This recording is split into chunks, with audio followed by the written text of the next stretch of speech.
제가 약 2023년 8월부터 총 1년 6개월 동안 체험단을 진행했는데요. 그동안 체험한 것들 금액을 전부 계산해보니까 대략 1,000만 원이 넘더라고요. 저도 처음 체험단을 했을 때는 아니 이렇게 맛있는 것을 공짜로 먹고 게다가 원고료까지 받는 블로거가 있다고? 대박! 이렇게 생각했거든요. 시간이 지나고 보니까 현재 저도 원고료까지 받고 있어요. 체험단이 그게 돈이 되냐? 블로그 거지 아니냐? 이런 안 좋은 선입견을 가지고 있어요. 그래서 체험단을 신청하지가 않죠. 그렇기 때문에 지금 이 시기야말로 사람들이 체험단에 대한 안 좋은 인식을 가지고 있기 때문에 왕초보도 체험단이 가능한 블루오션 시기라고 생각합니다. 만약에 체험단이 이렇게나 좋은 거를 다들 알아버리게 되면 경쟁이 치열해지겠죠. 그렇게 되기 전에 남들보다 먼저 꿀 빨아보시길 바랄게요. 먼저 체험단이 무엇인지 설명드리도록 하겠습니다. 체험단은 방문형 체험과 배송형 체험 이렇게 크게 두 가지로 나눌 수 있어요. 방문형은 직접 업체에 방문해서 체험을 하고 집에서 후기를 남기는 형태로 진행이 됩니다. 배송형은 집으로 물건이 배송이 되기 때문에 굳이 나가지 않아도 된다는 장점이 있어요. 당연하게도 배송형이 더 이동하는 데 시간도 걸리지 않고 교통비도 들지 않고 지역 상관없이 누구나 신청을 할 수 있기 때문에 경쟁이 더 치열합니다. 그래서 저희 같은 초보자들은 배송형보다는 방문형을 먼저 해보시는 것을 추천해 드릴게요. 방문형 체험단에는 많이들 알고 계시는 맛집 또는 카페가 있는데요. 그 외로도 정말 많은 체험단들이 있어요. 예를 들면은 필라테스, 헬스장, 스쿼시, 스크린 골프, 볼링장 같은 운동형 체험이 있고요. 전신 마사지, 얼굴 마사지, 미용실, 헤어샵, 네일 아트 이런 거 같은 뷰티 체험이 있어요. 그 외로 피부과 시술도 엄청 많이 들어오고 그 다음에 도수 치료와 같은 병원 체험도 있습니다. 그 외로 PC방, 노래방, 코인 노래방도 있었고 보드게임 카페, 놀숲, 그리고 벌툰 이런 오락형 체험이 있어요. 그 외로도 풀빌라, 펜션, 호텔, 해외여행, 팸투어, 여행과 관련된 체험단들도 많이 존재합니다. 그래서 블로그 하나를 제대로 키워두면 여러분들이 위와 같은 모든 체험을 전부 무료로 해볼 수 있는 거예요. 그렇다면 체험단 이거 어떻게 하는 거야? 이제부터 신청 방법을 소개해 보도록 할게요. 체험단 사이트는 잘 알려진 유명한 곳도 있고 사람들이 잘 모르는 사이트까지 총 100개가 있다고 합니다. 이게 마르지 않는 샘처럼 계속해서 새롭게 생겨나는 것이 블로그 체험단 사이트예요. 이렇게나 많은 사이트를 일일이 다 내가 찾아보고 지원한다는 게 노동력이 들어가거든요. 그래서 여러분들, 초보분들이 처음 시작할 때 당첨이 잘 되는 곳 제가 알려드리도록 하겠습니다. 많이들 알고 계시는 리뷰노트는 경쟁률이 엄청 치열해요. 저도 처음에는 아예 되지를 않았어요.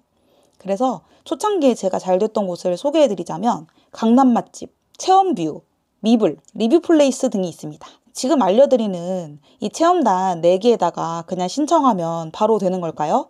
그건 아닙니다. 당첨이 잘 되는 꿀팁을 하나 알려드리자면 어떤 사이트를 이용하느냐도 분명히 중요합니다만 사실 모집 인원 대비 신청 인원이 적은 것을 선택해야 돼요. 예시를 들자면 10명을 뽑는데 5명만 지원한 거예요. 그러면 내가 지원했을 때 될 가능성이 굉장히 높겠죠? 가끔 광고주분들이 이렇게 모집을 하는데 너무 사람들이 신청을 안 해가지고 미달이 되는 경우에는 그냥 모집을 취소해야겠다 하고 체험단을 취소해버리는 경우도 있어요. 가끔. 그런데 대부분 그냥 진행을 하세요. 그렇기 때문에 체험단이 당첨이 잘 되려면 여러분들이 모집 인원과 신청 인원을 비교해보고 내가 가능할 것 같다. 이런 데를 알아보시고 신청하시는 것이 좋아요. 내가 막 처음으로 시작한 왕초보 단계에서는 사람들이 많이 신청 안 하는 체험단을 위주로 신청해보시는 것을 사실은 추천해드려요. 저도 그랬어요. 저도 처음부터 막 비싼 데 된 거 아니에요.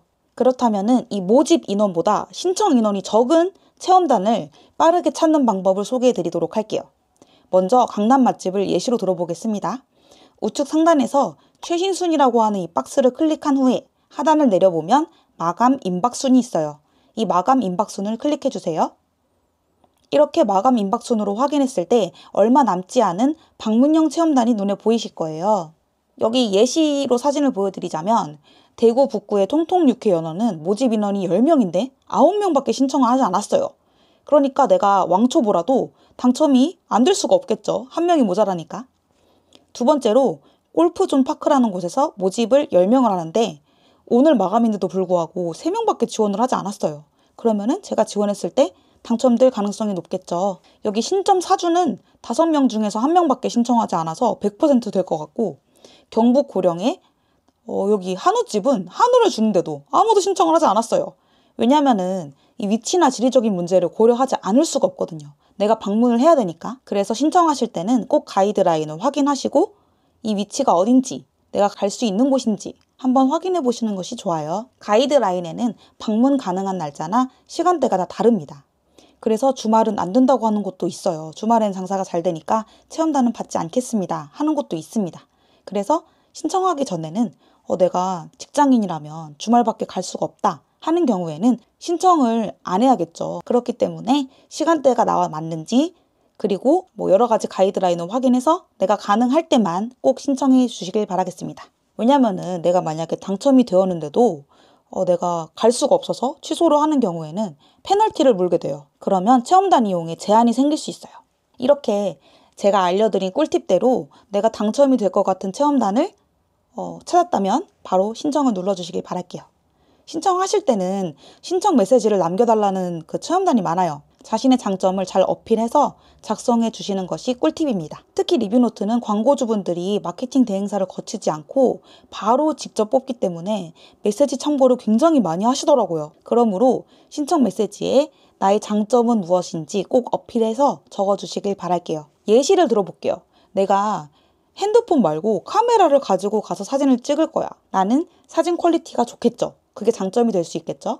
만약에 내가 진짜 왕초보 블로거라면 블로그로 내세울 만한 게 없겠죠. 그럴 경우에는 이 신청 메시지로 어필하는 것이 꽤나 유의미할 수 있다는 거죠. 광고주들이 체험단을 모집하는 이유는 당연하게도 자신들의 업체를 다른 사람에게 홍보하고 싶어서예요. 그래서 체험단을 진행하실 때는 아싸 공짜다 이런 마인드보다는 아무래도 사장님께 공짜로 체험을 받은 만큼 정성스럽게 상위 노출되도록 포스팅을 하시는 것이 좋겠죠. 그리고 상위 노출이 되니까 다음에도 더 많은 체험단들이 들어오고 이런 선순환을 만들 수 있는 겁니다.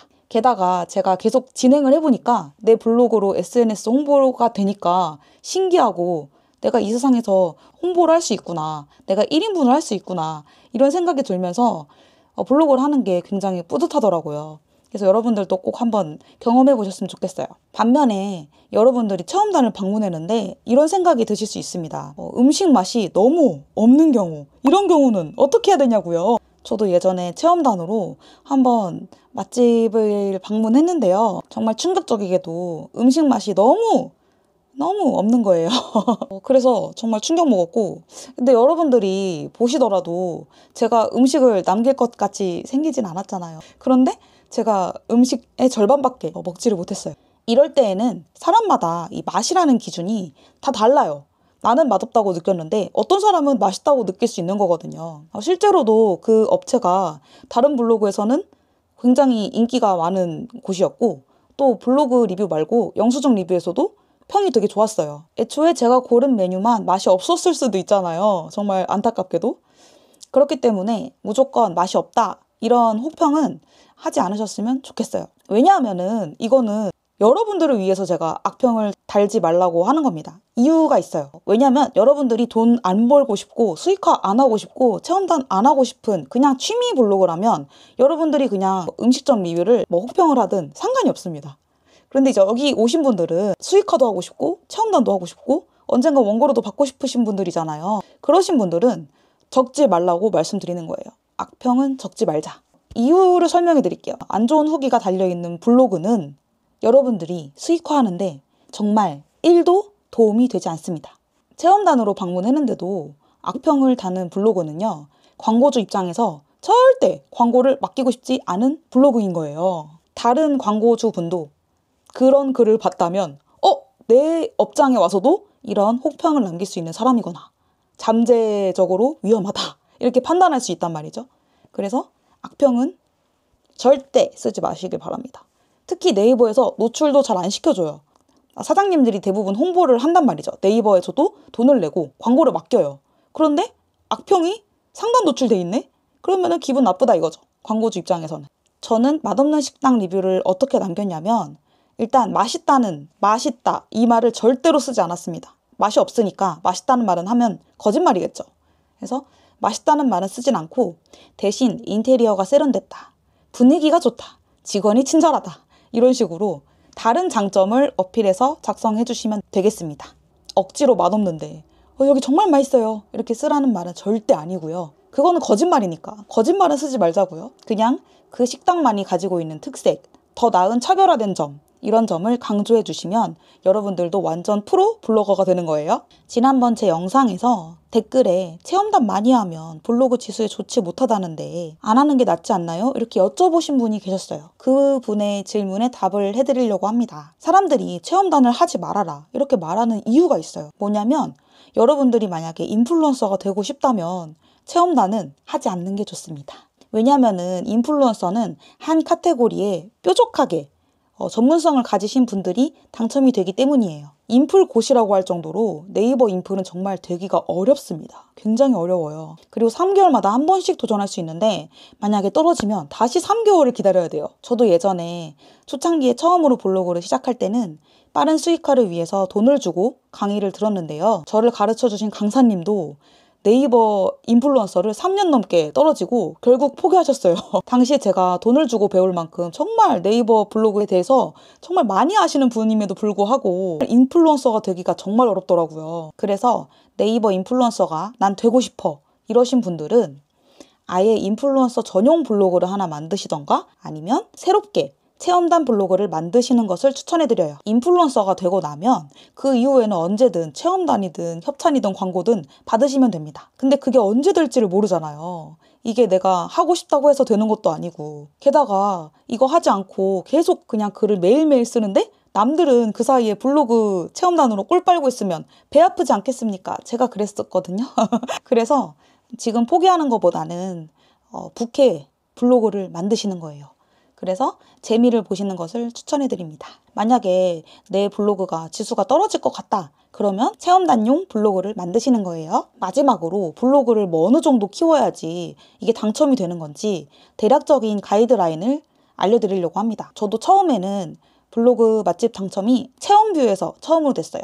맛집 리뷰를 한 9개 정도밖에 안 쌓아놨는데도 당첨이 되어서 솔직히 조금 놀랐어요. 제가 유튜브로 찾아보니까 글 단 2개, 5개 이걸로도 충분히 당첨이 많이 된다고 하시더라고요. 그래서 최소 2개부터 9개까지 이렇게 블로그 리뷰 글을 작성해 주시고 체험단에 신청해 보시는 것을 권장해 드립니다. 막 만든 블로그에다가 아무런 리뷰 글이 없다면 당첨 안 됩니다.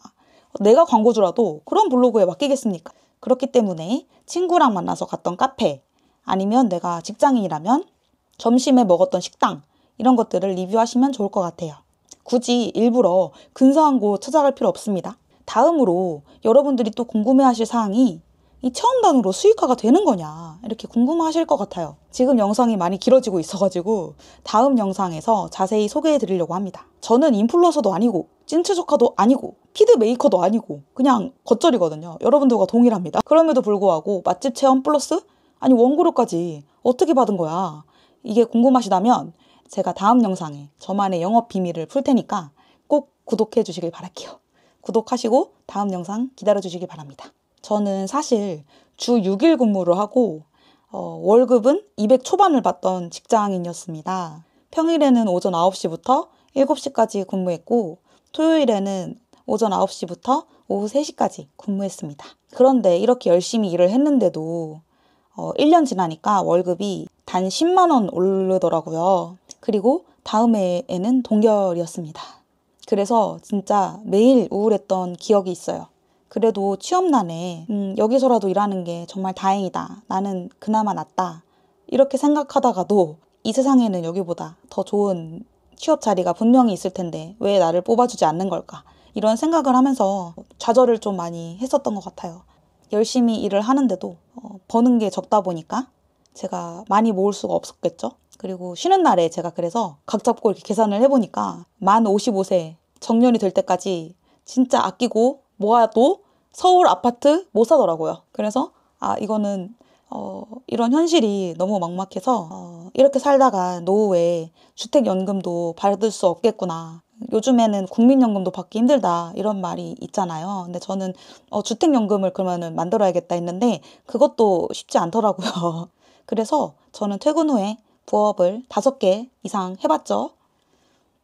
당시에 이제 1년 6개월 동안 정말 치열하게 모든 부업을 다 해봤는데 그 중에서 시드머니를 제가 크게 모을 수 있었던 이유는 바로 네이버 블로그 덕분이었습니다.